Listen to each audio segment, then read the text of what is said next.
Bucknutters. It is Thursday, January 11th, 2018. I'm Dan Rubin. This is the Bucknuts Morning 5 and Change, joined as always on Thursdays by the lovely and talented Steve Wiltfong, 24/7 Sports Director of Recruiting. Steve, how goes it there in Indianapolis?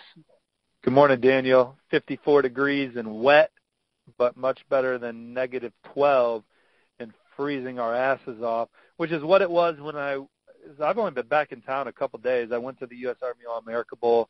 That's a 9-day trip. Then I went to Charlotte for the coaches convention. I was there for 2 days. And, man, it was freezing when I left. 54, I'll take that all day, brother, all day. People should understand that we talk about the weather here a lot, and I know they don't like it. But understand that earlier this week it was minus 20. Yesterday it was 60.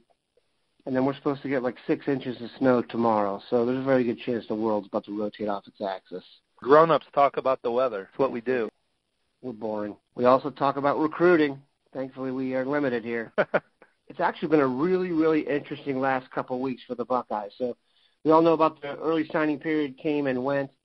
And then Tyreek Smith, verbal commitment came at the All-Star game. And we're going to go down the two guys who have started a crystal ball whirlpool towards Columbus. Number one, and I will say this, I'll try and say his name, Javontae Jean-Baptiste, a outside linebacker type from Bergen Catholic in New Jersey. Here are my 2 things on Jean-Baptiste. One, I could not believe how talented he was when I turned on the tape. Yes, he is skinny, but the idea of that guy being a redshirt freshman under Mick looked very impressive to me. And the quality of football he's playing at Bergen Catholic, having played high school football in New Jersey, and in fact, we had a guy on our team transfer from Bergen Catholic. That's legit big-time Catholic school football.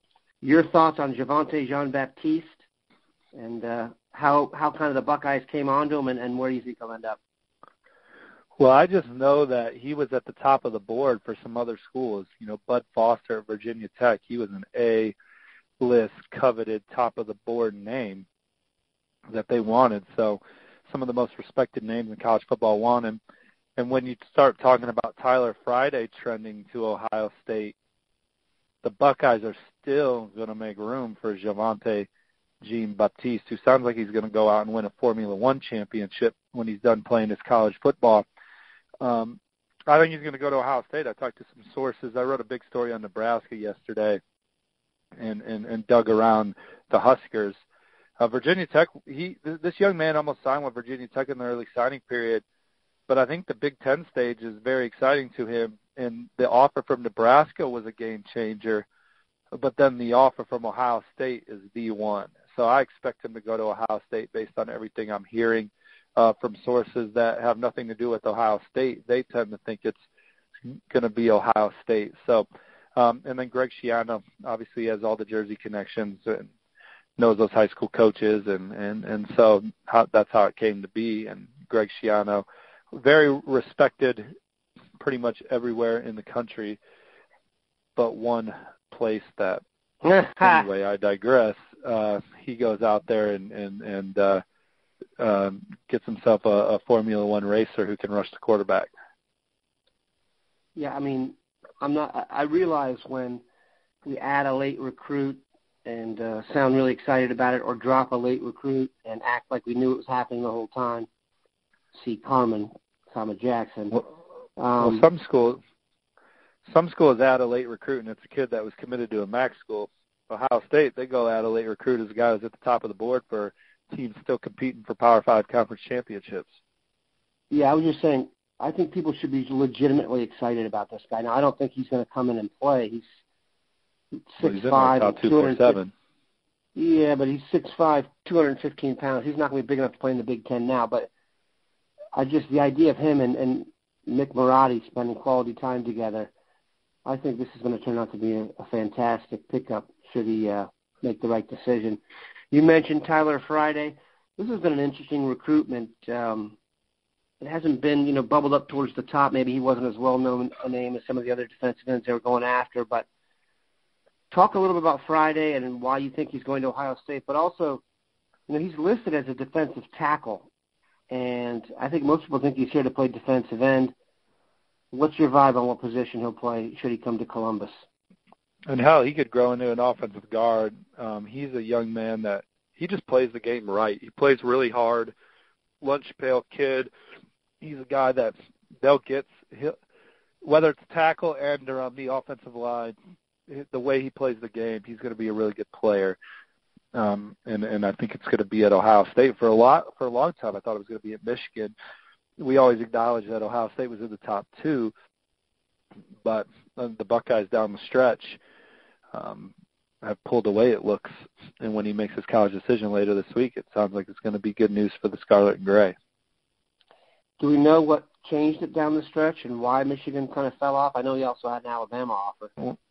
Well, I could have just been wrong. It could have been Ohio State the whole time. No, no. It has happened before.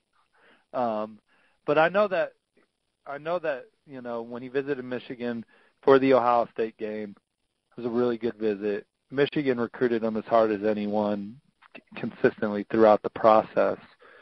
But he started taking his visits, and Larry Johnson, Greg Schiano, Urban Meyer, Ohio State. Ohio State is one of the few programs where you're guaranteed to be in the playoff hunt every year right now. So all that combined, it's easy to see why he would choose Ohio State. But, maybe the Buckeyes did lead the whole time, and I was wrong. It has happened before. My wife will tell you I'm wrong all the time. I'll tell you this. I do also like the idea of tapping into, again, that, like I said, Jean-Baptiste comes from Bergen Catholic, which is great football. Friday comes from Don Bosco Prep, also in Jersey, also big-time football. Both those schools are going to have, you'd think, Ohio State caliber prospects along the way as we go forward. I'm always big on, the DeMathas, IMGs, St. Thomas Aquinas, Glenvilles of the world. The pipelines aplenty are good, and we like that. So it does definitely look like, if you look at the crystal balls, anytime there's a crystal ball avalanche of this sort, and there is one for Tyler Friday and Javontae Jean-Baptiste, you can pretty much expect them to be Buckeyes, barring any unforeseen circumstances in the next day or two. Rasheed Walker. I'll tell you this. I did not have a good vibe on Rasheed Walker, the offensive lineman from Southern Maryland. Did not sound promising to me. Then I read all the content out that you guys did out there at the Army game, and it does sound like he's interested. I like the visit set up. Should I be optimistic about Rasheed Walker? You should. My crystal ball is on Ohio State. I like Ohio State's chances for the coveted offensive tackle from the DMV, and it certainly bodes well that Ohio State's going to get the last visit, because I've talked to Rasheed a lot throughout the week, and I think he genuinely has no idea. So I think he goes back and forth between Ohio State and Penn State, and Ohio State's going to get the last on-campus visit. Obviously, the in-home visits are going to be big. Urban Meyer and James Franklin both have an in-home at their disposal. Those coaches are going to go in-home. The dead period ends today, so I'm sure that both those schools are trying to get in there today to see Rasheed. He's going to get a weekly visit from both of those programs down the stretch here. A lot of recruiting still to be done, but I like Ohio State. I'm obviously not ruling out Penn State, but I'm riding with the Buckeyes right now for Rasheed Walker. And Dan, when we did our prep for the show, we failed to talk about another offensive tackle that Ohio State's very much in the mix for, five-star Nicholas Petit-Frere. Bill Kurlick had the story yesterday that Frere will be taking his official in February. So Ohio State's going to get the last visit with Petit-Frere. They're going to go see him weekly. Or you still got Urban at your disposal with the in-home down there. Greg Schiano's kids went to that high school. Here's the deal. Notre Dame is where my crystal ball is at. Notre Dame just lost their offensive line coach to the Chicago Bears. My crystal ball before that was on Florida. Florida didn't retain the offensive line coach. I'm told that the relationships are huge for Petit-Frere, and his relationship with Ohio State's one of his longest standing. On the flip side of that, I'm still not ruling out Florida because it's the one that's closest to home, and it's just him and his mom, and they're ultra close. His mom's a very successful lady as well. So maybe Florida can climb back in there. They're getting a visit. Alabama, you never rule them out. They're getting a visit. He's a high academic kid, so I'm not crossing off Notre Dame or Michigan, where he took officials in November. But long story long, Buckeyes very much in there, and their relationship with the kid is as established as anyone's, especially down the stretch here with the changes at Florida and the changes at Notre Dame. Ladies and gentlemen, the Bucknuts Morning Five does not cost you a penny, and that was premium content right there. Good gracious, that was really good stuff. Now I'm feeling optimistic about both Walker and Petit-Frere. See, the Buckeyes know what they're doing, people. Everyone got a little nervous down the stretch. Everything's going to be fine. Don't worry about it. All right, 2 names to finish off here, just so we have a complete deal. I don't believe they will be Buckeyes. You think there's a chance. Chris Oats, the linebacker from Cincinnati, and Chris Olave, the wide receiver from California. I was just saying they're on the board and Ohio State's recruiting them, and why not? I mean, I think they would definitely be able to get Chris Oats if it works out that they're able to push for him. You know, Chris Oats has some things he has to get situated, but, I mean, he was at Ohio State's Friday Night Lights. He's been to Ohio State a bunch. He's an in-state kid. I think it would be an exciting opportunity for him. So he makes sense if everything works out logistically. And then Olave, he took an official. Zach Smith's one of the best recruiters in the country. He's a guy that Ohio State wants. And Chris Olave's a premium athlete, a great track kid. I think he scored a touchdown every 3 receptions this year, so very productive, had an outstanding senior year. Ohio State's still recruiting him, so and he took an official, and there isn't a school that I can peg as the heavy favorite, so why not Ohio State?